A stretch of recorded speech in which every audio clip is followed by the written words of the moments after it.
Amaro al-malaikata. Kemudian Allah memerintahkan malaikat ayyukhriju minan nari, untuk mengeluarkan dari neraka man kana la yusyriku billahi syai'an, orang yang tidak menyekutukan Allah dengan apapun. Mimman aradallahu, yang Allah kehendaki, ayyarhamahu mimman yaqulu la ilaha illallah, dari orang yang mengucapkan la ilaha illallah. Faya'rifunahum finnari, kemudian malaikat-malaikat itu bisa mengetahui orang-orang itu di dalam neraka. Ya'rifunahum fi asari sujud, malaikat itu bisa mengetahui orang-orang itu di asari sujud, dari bekas sujud. Takulu annaru min ibni adam illa asar sujud, neraka itu akan membakar, akan memakan semua anak turun Adam kecuali bekas sujud. Haramallahu 'alan nari an takula asar sujudi, Allah mengharamkan api neraka untuk membakar bekas sujud seseorang. Hadisnya sahih. Jadi besok nanti neraka, ketika orang-orang sudah masuk neraka, manten itu Gusti Allah memerintahkan malaikat untuk mengeluarkan menungso sing ana asar sujud, ana asar sujud, ana bekas sujud, dan malaikat tahu seseorang itu tahu sujud napa boten dari bekas sujudnya, yaitu nanggoni dahinya nang batune. Tentu ketika besok dino kiamat ini memang perkara yang gaib, tapi kita kedah iman. Jika seseorang batu wong sing tahu sujud itu akan mengeluarkan cahaya. Ono sing terang banget, ono sing setengah terang, ono sing redup, ono sing kiyep, macam-macam. Sing terang ya bakal lancar anggone mlebu surga, tapi sing kiyep, sing mati muruk itu nang neraka. Ketika nang neraka, seseorang sing pernah sujud itu nanggone batune ono bekas sujud. Dan ini sing dimaksud kali surah Al-Fatah. Surah Al-Fatah itu ayat, surah Al-Fatah itu ayat 29. Surah Al-Fatah ayat 29, surah Al-Fatah itu juz 26. Tentu Gusti Allah dawuh simahum fi wujuhim min asaris sujud, mereka tanpa tanda-tanda bekas sujud. Simahum fi wujuhim min asaris sujud, pada wajah mereka tanpa tanda-tanda bekas sujud. Orang yang memaknai ayat ini secara literal, memaknai ayat ini secara tekstual sesuai dengan makna harfiah ayatnya, maka wong-wong niku mang akhirnya berusaha yo apa carane batu iku ketok ira. Akhirnya sujud niku ditutup ditekan sing keras, diosir-osir nang nggon karpet. Akhirnya batuke dadi ireng, dadi gosong. Karena memang ada yang memaknai seperti itu. Iki lho asale sujud, batuke ketok ireng. Akhirnya lek sujud disuwe-suwe no ditekan sing nemen, diosir-osir nang nggon karpet. Akhirnya ketok gosong, akhirnya ketok ireng. Iku ngono tutup min asari sujud, tapi min asaril karpet. Dan dimana seperti itu maksudnya itu? Maksudnya itu dengan kiamat, dino kiamat, orang itu akan terlihat dari dalinya, dari bekas sujudnya. Bahkan ketika seseorang itu masuk ke neraka sekalipun, itu masih ada bekas sujudnya. Dan api neraka tidak membakar bekas sujud. Hadisnya sahih. Api api neraka tidak akan membakar bekas sujud seseorang. Jadi, ya, bekas sujud kita nanti itu akan tampak ketika hari kiamat. Bahkan ketika seseorang masuk nanggone neraka pun, selama nanggone ati ini ana la ilaha illallah, tahu sujud nanggone Gusti Allah, maka masih akan mengeluarkan bekas sujudnya, mengeluarkan cahaya min asari sujud. Dan malaikat akan mengetahui, lalu malaikat itu akan mengeluarkan seseorang lingkungan dari neraka sampai nanggone neraka. Maka ini kuno kula kali panjenengan kedah syukur marang Gusti Allah, kula kali panjenengan angsal hidayah Allah saged sujud teng Gusti Allah.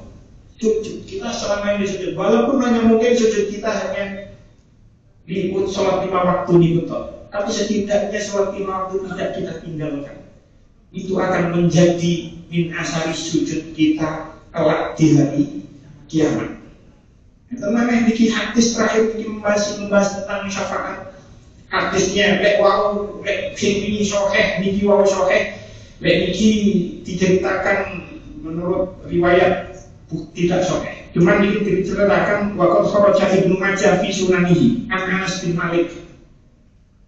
Diriwayatkan dalam kitab Sunan Ibnu Majah, hadis riwayat saking Anas bin Malik. Kalau Anas bin Malik berkata, qala Rasulullah sallallahu alaihi wasallam, yusaffu an-nasu yaumal qiyamati sufufan. Besok ketika dino kiamat, manusia-manusia itu dibaris-bariskan menjadi barisan-barisan. Wa qala Ibnu Numair ahlul jannah, fayamurru ar-rajul min ahli nari ala rajuli. Kemudian lewatlah ahli seseorang dari ahli neraka lewat marang wong ahli surga. Fayaqulu ya fulan am tadhkuru yaumas tasqaita. Ya fulan am tadhkuru yaumas tasqaita fasaqaituka syurbatan. Ana wong ahli neraka liwat marang wong ahli surga, terus wong ahli neraka itu ngomong marang wong ahli surga, ya fulan, apakah kamu tidak ingat biyen aku tahu ngekei awakmu segelas minuman? Terus akhirnya kol fayashfa'u lahu. Yo aku iling, terus akhirnya orang ini memberikan syafaat. Wa yamuru ar-rajuli. Kemudian suatu orang mana wong ahli neraka liwat marang wong ahli surga, fayaqulu amma tadhkuru yauma nawaltuka tahuran. Apa kamu tidak ingat aku tahu gawakno awakmu banyu gawe sesuci, bisa digawe wudu, bisa digawe istinja. Apa kamu tidak ingat pernah aku bersuci? Fayashfa'u lahu. Kemudian orang itu memberikan syafaat. Allah Ibnu Numair wa yaqulu ya fulan amma tadhkuru yauma ba'asta min hajatin kadza wa kadza fa dhahabtu laka. Ya fulan, apakah kamu tidak ingat dulu kamu pernah menyuruhku untuk sebuah keperluan ini dan ini, kemudian aku berangkat untuk memenuhi keperluanmu itu. Katakan ini biar orang wong tahu ngongkon seseorang, terus wong niman berangkat gelem dikongkon, tentu sesuatu yang baik. Fayashfa'u lahu, kemudian dia memberikan syafaat. Hadisnya memang tidak nang Sahih Bukhari, tidak nang Sahih Muslim, tapi dari hadis ini kita bisa membuat sebuah kesimpulan bahwasanya tolong menolonglah sesama manusia. Itu kan hadisnya kan ono wong tahu ngekei minuman, ono wong tahu gawakno banyu gawe suci, ono wong tahu gelem dikongkon sesuatu yang baik. Artinya apa? Tolong menolonglah kamu dalam hal kebaikan. Pokok lek apik tolong menolonglah. Makanya niku kula kali panjenengan sampun apal kabeh ayate teng surah Al-Maidah ayat kali Gusti Allah dawuh wa ta'awanu 'alal birri wat taqwa wa la ta'awanu 'alal ismi wal udwan. Tolong menolonglah kamu dalam kebaikan dan takwa, dan janganlah kamu tolong menolong dalam hal dosa dan permusuhan. Masalah permusuhan ini kula wingi maos hadis sahih, makanya jenengan lek semerap lek menangi kali mbah kula niku mesti pesen sing rukun karo dulure. Mungkin lek sing jalur-jalur apa sing boten semerap mbah kula. Cuman pesannya seperti itu. Ternyata nopo? Mungkin ketika kula mendengarkan hal itu kula boten nenten bayangan kok ana wong karo dulure dhewe gak rukun. Tapi ternyata barang wis gedhe ternyata akeh wong karo dulure dhewe gak rukun. Bahkan ambek dulur kan bunyi dhewe. Padahal nggone surah Al-Maidah dikatakan wala ta'awanu 'alal ismi wal udwan. Kamu jangan tolong-menolong terhadap dosa dan permusuhan. Nggone hadis Sahih Bukhari ketika kula wingi maos wong lek gak rukun karo dulure dhewe iku nang akhirat muni tidak akan menjadi saksinya Rasulullah. Jadi sing gada-gada gak rukun karo dulure, gak rukun karo ponakane, gak rukun karo misanane. Lewat keterangan ayat ini, ayo balik rukun maneh. Wong karo dulure dhewe kok gak rukun. Pun. Dua pertemuan ini kita membahas tentang syafaat. Sebagai penutup, kalau ingin membahas tentang syafaat, mau bisa syafaat itu. Syafaat secara bahasa niku bermakna genep. Syafaat niku bermakna genep. Witir ganjil. Jadi syafaat niku saking kata syafaat niku napa? Genep. Kenapa kok dikatakan syafaat niku syafaat? Kenapa kok dikatakan genep niku syafaat? Karena syafaat niku menggenapkan. Syafaat itu menggenapkan. Berarti sebelum digenapkan itu kurang. Setelah digenapkan jadi cukup. Syafaat itu genap. Kenapa sih diarani menggenapkan? Karena syafaat itu berarti menggenapkan sesuatu yang kurang. Ono sesuatu yang kurang digenapkan akhirnya cukup. Berarti sebelum ada syafaat kurang. Terus ada syafaat ono sing menggenapkan berarti pas. Kalau contohnya, jenengan misalnya ada itu sepeda motor ya. Misalnya sepeda motor regane 20 juta. Jenengan namun gak ada duit 20 juta. Bisa tuku sepeda namun boten. Duit kurang 5 juta. Terus datanglah orang yang memberikan syafaat, datanglah orang yang menggenapkan kekurangan sampean. Akhirnya asilan yang datang menggenapkan kekurangan jenengan, akhirnya jenengan saged tuku sepeda motor. Niku turni. Akhirnya sepeda motor itu bisa kita miliki. Maka dari itu, bagi kita yang melaksanakan kewajiban, bisa saja kewajiban yang kita laksanakan itu belum cukup. Kalau kalian panjenengan melaksanakan kewajiban, tapi bisa saja kewajiban yang kita laksanakan itu belum cukup. Sing wis dilakoni durung cukup, apa maneh sing gak dilakoni. Makanya kita sering matur bagi panjenengan sing pernah meninggalkan kewajiban, ayo dikolok. Karena sing ngawas niki kata gak ngerti biyen masa lalu yo nopo, mungkin ono sing masa lalu nih nyempale terlalu adoh sehingga gak sholat sekian tahun lamanya, mungkin gak poso Ramadan sekian tahun lamanya, mungkin gak melakukan zakat sekian tahun lamanya. Maka kewajiban-kewajiban yang kita tinggalkan itu kudu dikodok. Gue sering menyampaikan hal ini sebagai pengingat. Sebab nopo? Ojo mana sing gak dilakoni. Sing dilakoninya itu kadang-kadang itu bisa jadi apa yang kita kewajiban yang kita lakukan itu belum cukup.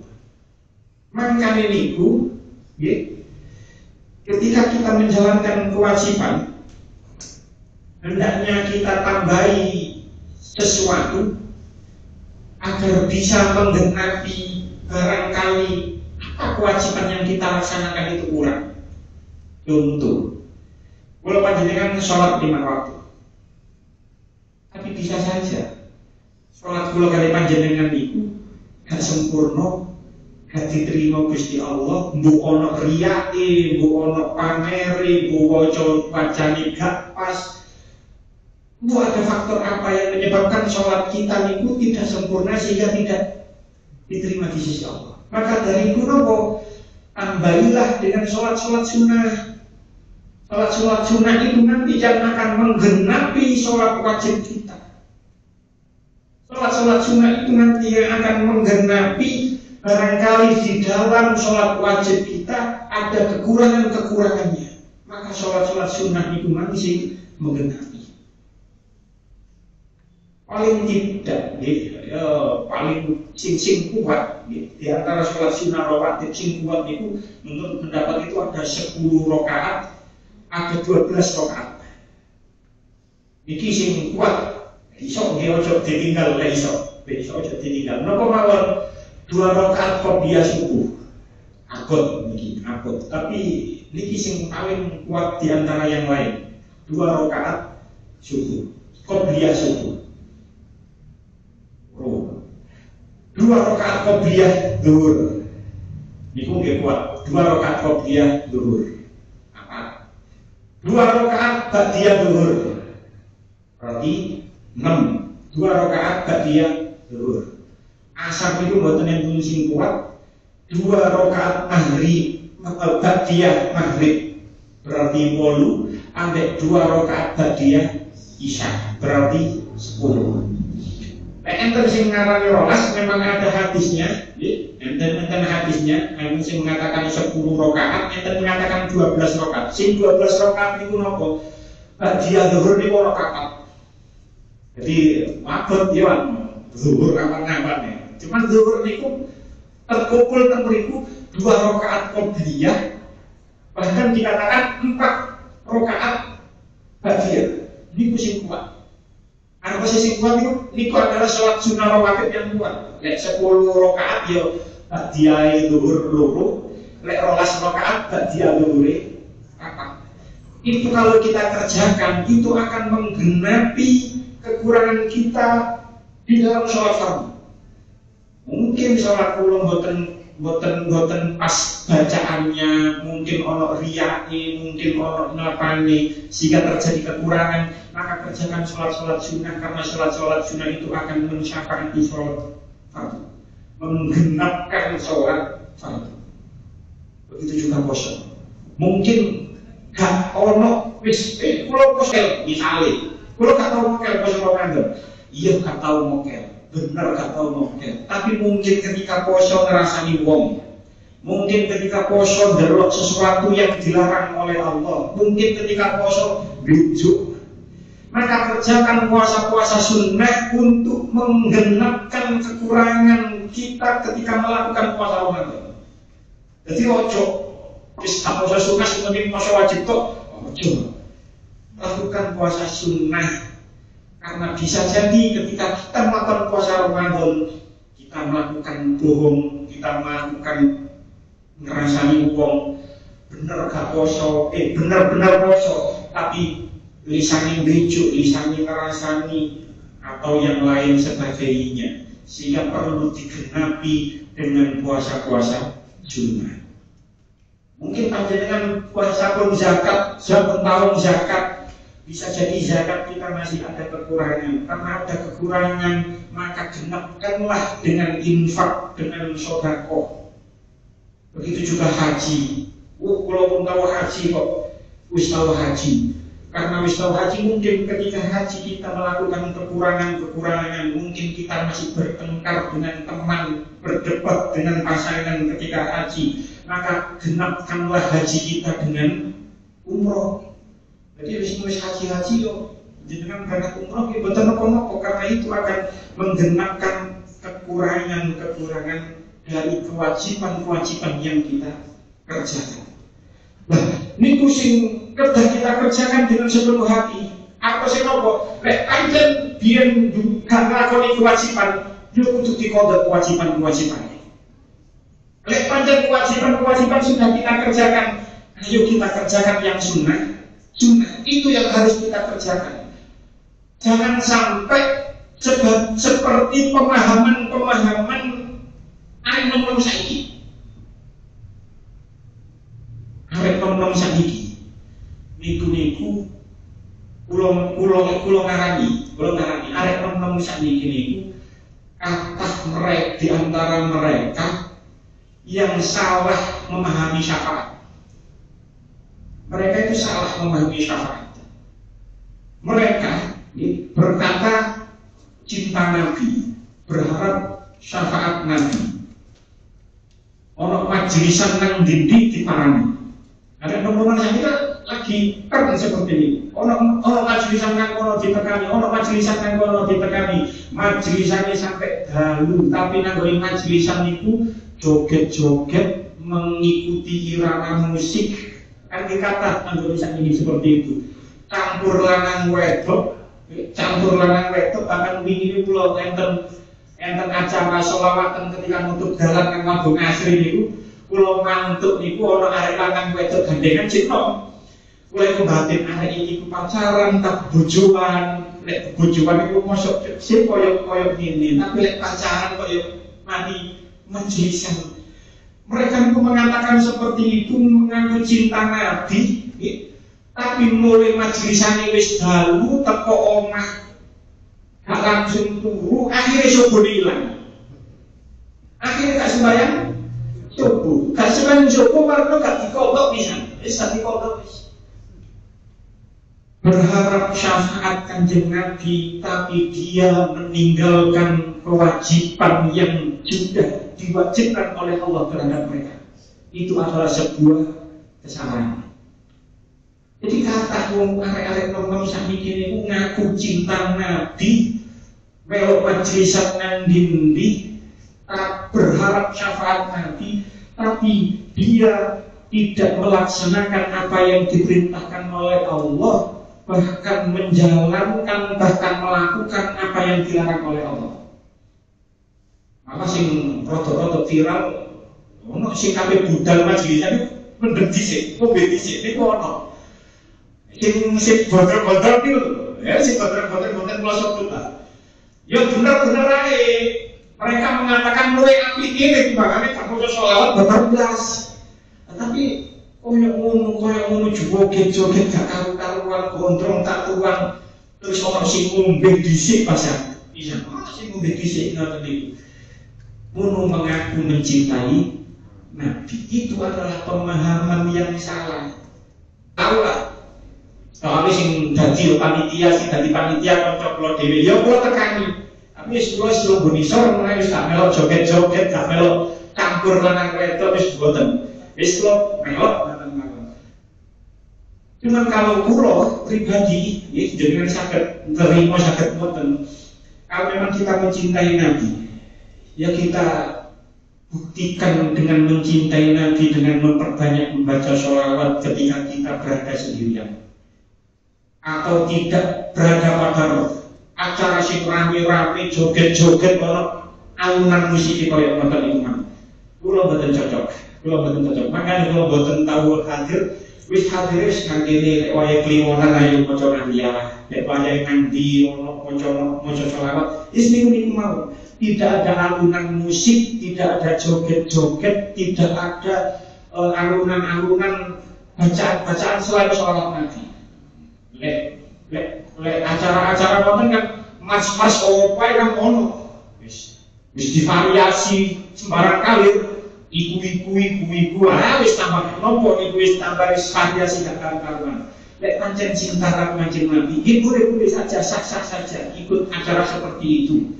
Timbangannya gak belas. Cuma lek pancen benar-benar cinta, ya ayo jalankan kewajiban yang diperintahkan oleh Allah. Jangan lakukan larangan-larangan yang dilarang oleh Allah. Baru setelah itu kita berharap syafaat Kanjeng Nabi. Ojo ninggalno kewajiban terus mari ngono berharap syafaate Nabi, ini gak pas. Melok majlisan malah gak sholat subuh, ini gak pas. Jadi lewat keterangan ini, ayo kewajiban-kewajiban kita kerjakan. Lek pancen ono sing kurang, ayo kita sempurnakan dengan yang sunnah. Lek pancen ono sing ditinggal, ayo dikodok. Baru setelah itu kita mengharapkan syafaatnya Kanjeng Nabi, kita mengharapkan syafaatnya orang-orang mukmin. Semoga kita semua dijauhkan oleh Allah dari api neraka. Amin amin ya robbal alamin. Mugi-mugi tadi keterangan manfaat. Bismillahirrahmanirrahim. Allahumma inna nas'aluka ridhoka wal jannah wa na'udzubika min sakhatika wan nar. Allahumma inna nas'aluka ridhoka wal jannah wa na'udzubika min sakhatika wan nar. Allahumma inna nas'aluka ridhoka wal jannah wa na'udzubika min sakhatika wan nar. Allahumma inna nas'aluka al-'afwa wal 'afiyah fid dini wad dunya wal akhirah. Allahumma inna nas'aluka al-'afwa wal 'afiyah fid dini wad dunya wal akhirah. Allahumma inna nas'aluka al-'afwa wal 'afiyah fid dini wad dunya wal akhirah. Allahumma asturna bi sitrikal jamil. Allahumma asturna bi sitrikal jamil. Allahumma asturna bi sitrikal jamil. Rabbana atina fid dunya hasanah wa fil akhirati hasanah wa qina adzabannar. Wa sallallahu alaihi wa sallam. Alhamdulillahi rabbil alamin. Bismillahirrahmanirrahim. Allahu la ilaha illa huwal hayyul qayyum. لا تأخذه سنة ولا نوم له ما في السماوات وما في الأرض من ذا الذي يشفع عنده إلا بإذنه يعلم ما بين أيديهم وما خلفهم ولا يحيطون بشيء من علمه إلا بما شاء وسع كرسيه السماوات والأرض ولا يؤوده حفظهما وهو العلي العظيم ولا يؤوده حفظهما وهو العلي العظيم ولا يؤوده حفظهما وهو العلي العظيم ولا يؤوده حفظهما وهو العلي العظيم ولا يؤوده حفظهما وهو العلي العظيم ولا يؤوده حفظهما وهو العلي العظيم ولا يؤوده حفظهما وهو العلي العظيم.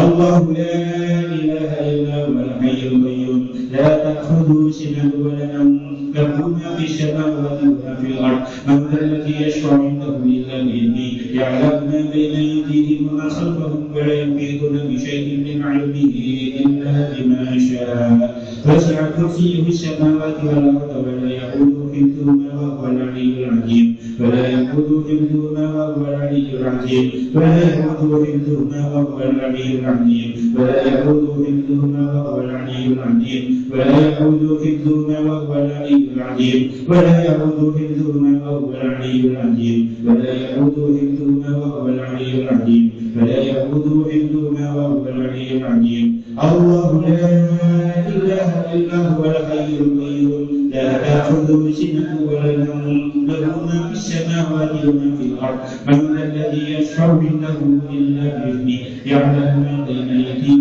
وما خلفهم إلا بما شاء وسع كرسيه السماوات والأرض ولا يؤوده حفظهما وهو العلي العظيم ولا يؤوده حفظهما وهو العلي العظيم ولا يؤوده حفظهما وهو العلي العظيم ولا يؤوده حفظهما وهو العلي العظيم ولا يؤوده حفظهما وهو العلي العظيم ولا يؤوده حفظهما وهو العلي العظيم ولا يؤوده حفظهما وهو العلي العظيم ولا يؤوده حفظهما وهو العلي العظيم.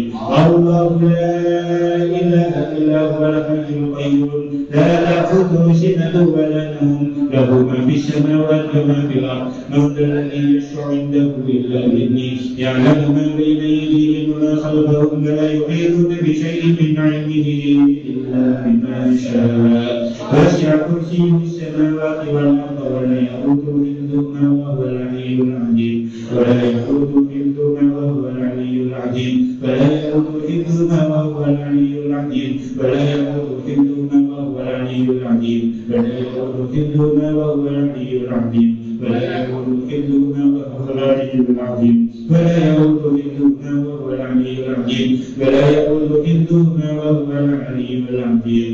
الله لا إله إلا هو الحي القيوم لا تأخذه سنة ولا نوم له ما في السماوات وما في الأرض من ذا الذي يشفع عنده إلا بإذنه يعلم ما بين أيديهم وما خلفهم ولا يحيطون بشيء من علمه إلا بما شاء وسع كرسيه السماوات والأرض ولا يؤوده حفظهما وهو العلي العظيم ولا يؤوده حفظهما وهو العلي العظيم ولا يؤوده حفظهما وهو العلي العظيم ولا يؤوده